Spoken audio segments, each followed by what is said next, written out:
Hey Fundraiser, I'm Mary Petersen, and this is Hey Fundraiser, the podcast for development professionals who are done guessing and ready to build a major gift program that actually works. Every week, I bring you the tactics, the language, and the real-world strategy to close bigger gifts, deepen donor relationships, and lead with confidence. Whether you're a one-person shop or a seasoned major gift officer, if you're ready to stop hoping and start engineering, you're in the right place. Let's get into it. Hey Fundraiser, what if I told you that the most effective donor meeting you'll have this month has no agenda, no proposal, and no ask? No folder, no packet of information, no carefully prepared case for support, just you, a donor, and a conversation. So today I want to talk about the no agenda visit and why it is the single move that separates the fundraisers who are consistently closing major gifts from ones who are still kind of hoping someone will just send them a big check. I think there's a lot of confusion, maybe not confusion, but misinterpretation of the word cultivation in our sector. People use it like it means, oh, I'm going to wine and dine donors, or I'm going to take them to events, or I'm going to send thank you gifts, like all of these things. That's really not cultivation. That is activity. And activity without intention is really just busy work at the end of the day. Real cultivation is purposeful movement toward a relationship that is ready for an ask.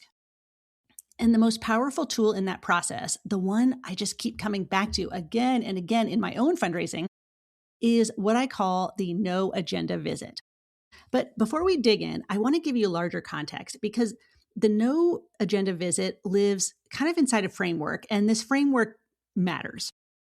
So here's like the 4-step system. So every major gift, really every single one, kind of goes through 4 stages.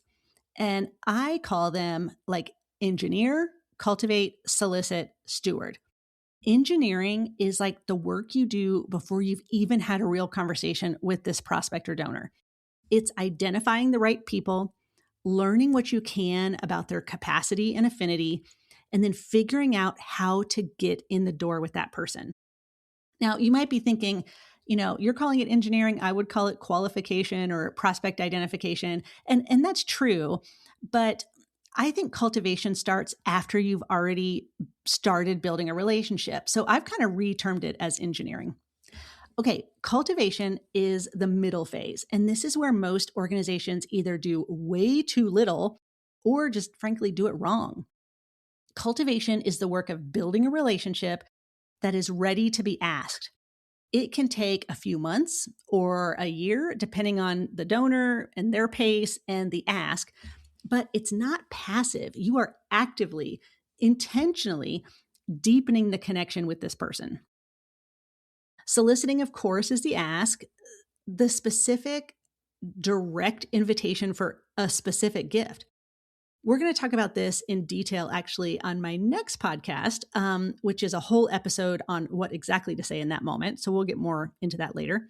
And of course, stewardship is what happens after the gift. This is the follow through, the relationship maintenance, if you will, the work that keeps a donor and moves them up the staircase over time. So today I want to really dig into cultivation. And specifically, we're talking about one of the most powerful tools in that phase, which is the no agenda visit. Here's why most fundraisers avoid the no agenda visit, because it feels unproductive. It doesn't feel like the right move. You schedule a meeting with no plan to make an ask, no proposal to present, no information to collect. You show up, you talk, you leave, and then what? What did you get done? Well, the answer is you built trust, and trust is the thing that actually moves the relationship toward a major gift.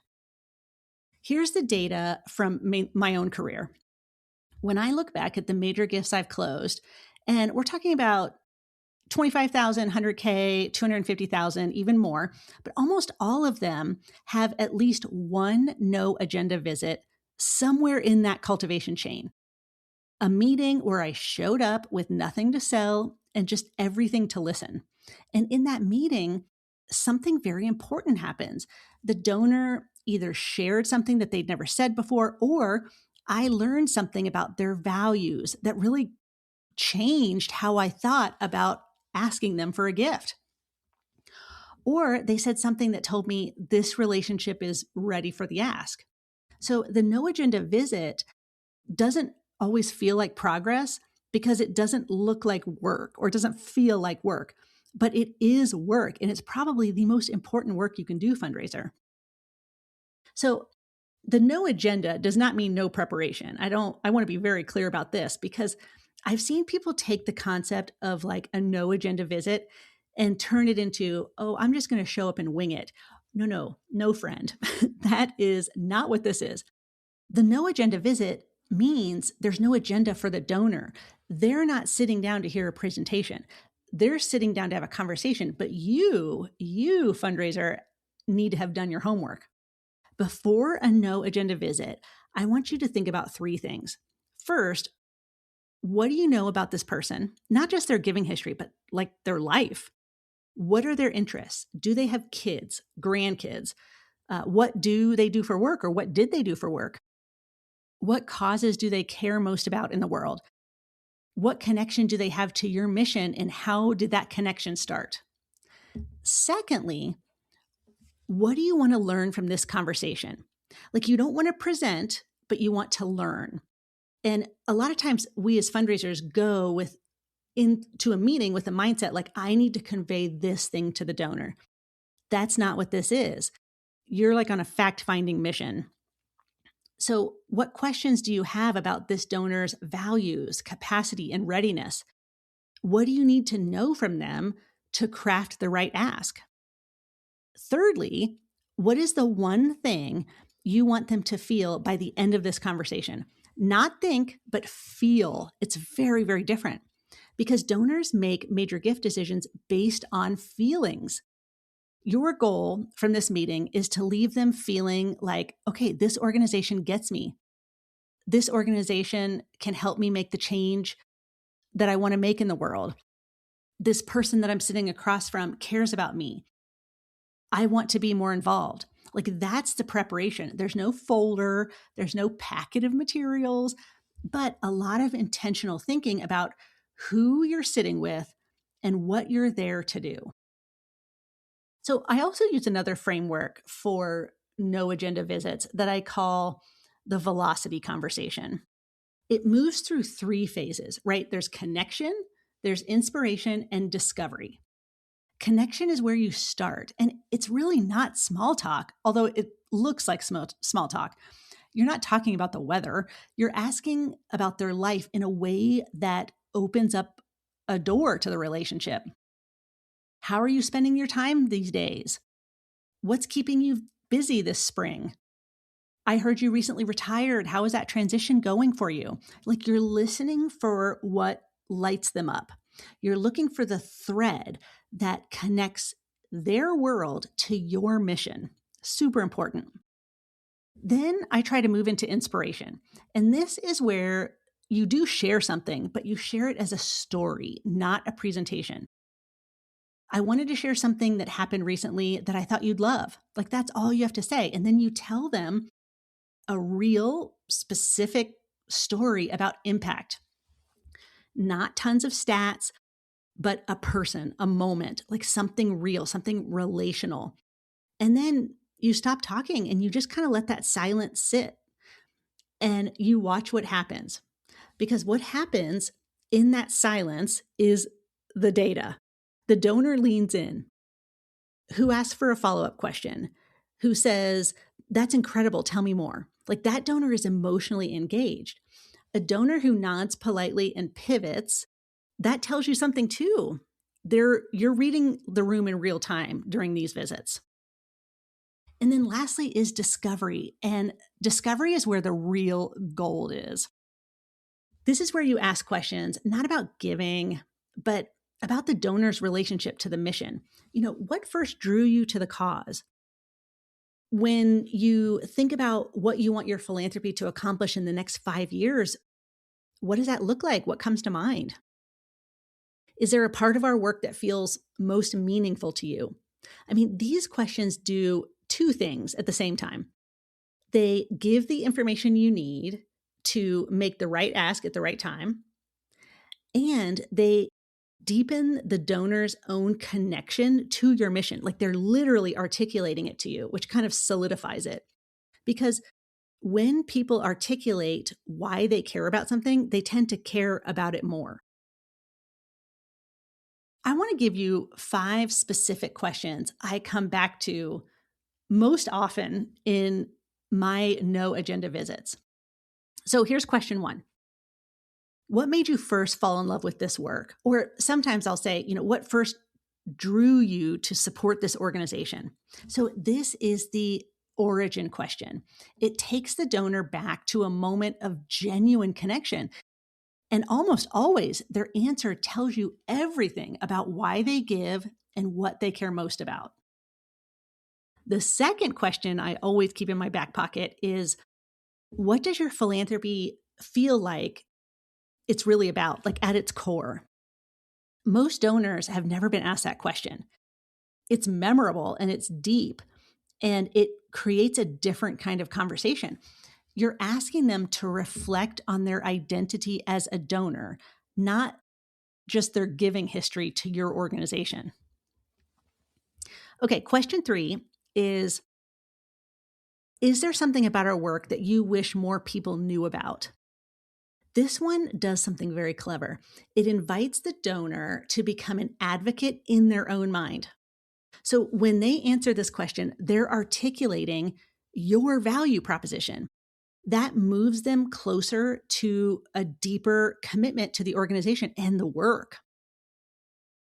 The fourth question that I kind of always keep in the back of my mind is, what would have to be true for you to feel like your giving here really mattered?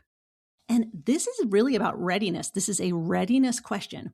It helps you understand what the donor needs to see or experience before they're ready to give at either their next gift or at a higher level. I mean, essentially, it's giving you the roadmap.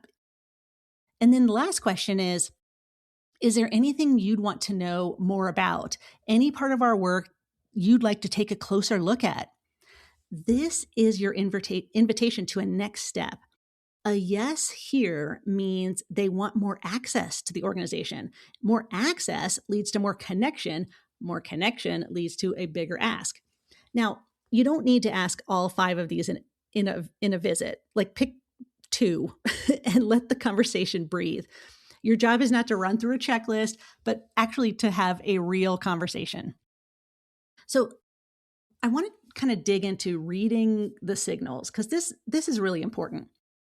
Here's what relationship readiness looks like. And I want you to be able to recognize it when you're in the room.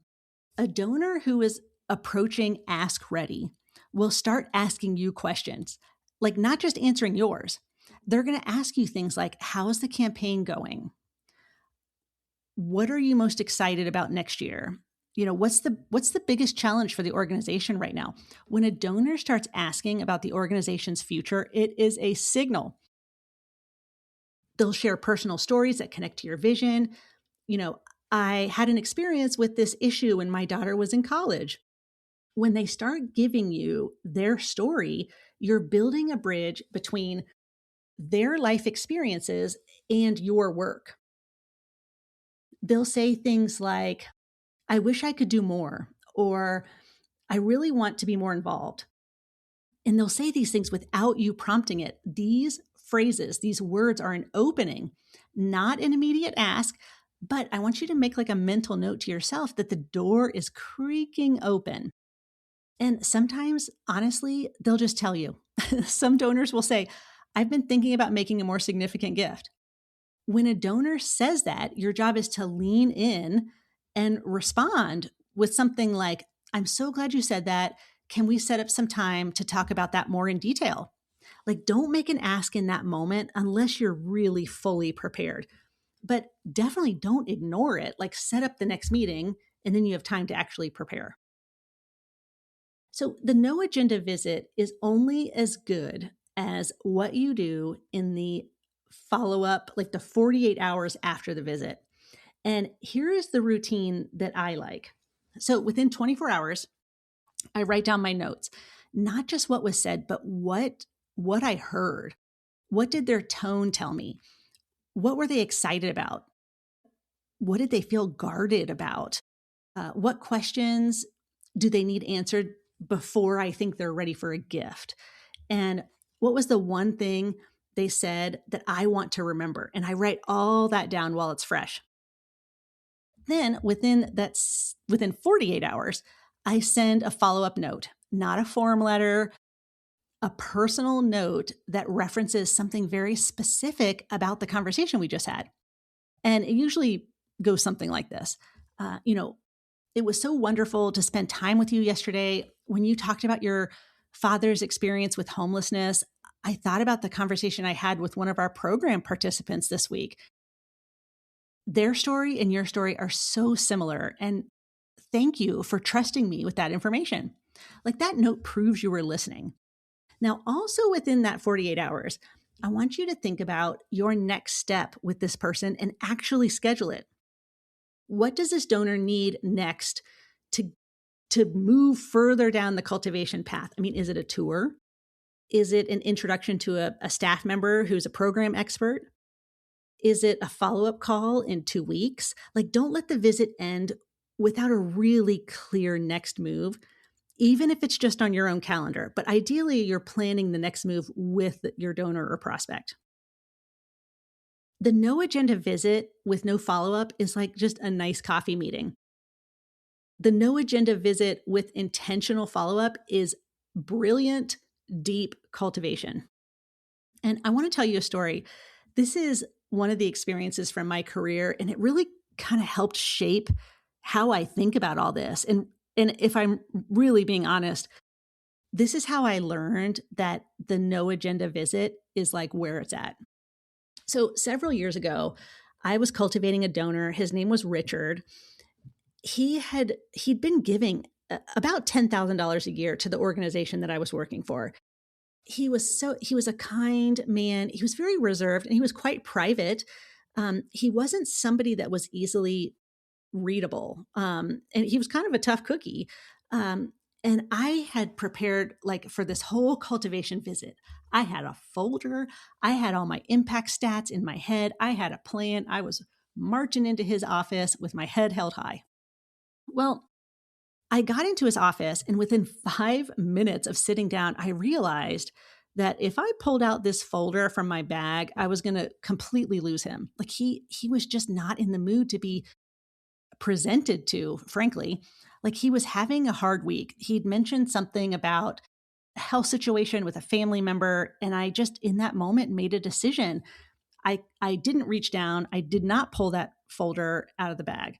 Instead, I just said, Richard, I feel like you're going through a lot right now. Can we just have a really honest conversation? Like when things are hard for you, like what makes you feel most connected to something that matters? And he talked for 45 minutes. He talked about his mom, who had been a recipient of services from another organization, but very similar to the one that I worked with or was working for. And she had, had that services decades ago. He talks about why he gave to that organization and to my organization. He talked about what it meant to know that there were people in the world who showed up for other people when they needed help. Like he was emotional. He was in it. And he'd never told me any of these things before. I didn't ask for a thing in that visit. I did not make any moves. I just listened. So about 3 months later, after two more visits, and the next two visits, he kind of was back to normal Richard. We would have 20-minute meetings. He was very to the point. But that no agenda visit really cracked open our relationship. So we had a couple more visits. Richard ended up making a $250,000 gift. That was the largest gift he had ever made to any organization. And I only knew that because he said that to me. And when he told me he was going to make this gift, he said, I feel heard. Like you're the first person who just sat and talked to me about what was going on in my life and weren't just like constantly pitching me about a program or a project or a capital campaign. And that's when the light bulb went off. Like the no agenda visit is really just creating space to build trust and build a really solid, authentic, genuine relationship with another person. So the no agenda visit is also where you're going to build a bridge between cultivation and solicitation. And it's when you kind of earn the right to ask. And when you do it well, the ask, when it comes, when the time is right, feels inevitable, not uncomfortable, not presumptuous, just very natural, like the next step. So I've written a book. It's called Small Table, Big Philanthropy. It is launching on April 30th, and it really goes deep into this philosophy on what does it mean to build relationships that make asking feel like an act of generosity rather than an act of desperation. And I can't wait for you to read it. So to go along with today's episode, I've put together a no agenda visit guide, and it's got the 5 questions, the velocity conversation framework, the 24-hour follow-up checklist, and it's just all in one document for you. So you can go to the show notes and download that. And if you're enjoying this podcast, I would be so grateful if you left a review wherever you're listening. It genuinely helps more fundraisers find the show. Okay, fundraiser, go make a no agenda visit this week, and I'll see you next Friday. Fundraiser, thank you for being here. This work you do, it matters. You are the bridge between generosity and impact, and don't let anyone, including the hard weeks, convince you otherwise. If today's episode gave you something useful, please pass it along. One share, one text to a colleague, one review on Apple Podcasts. That's how this show reaches the people who need it most. Come find me at heyfundraiser.com, and I'll see you next Friday.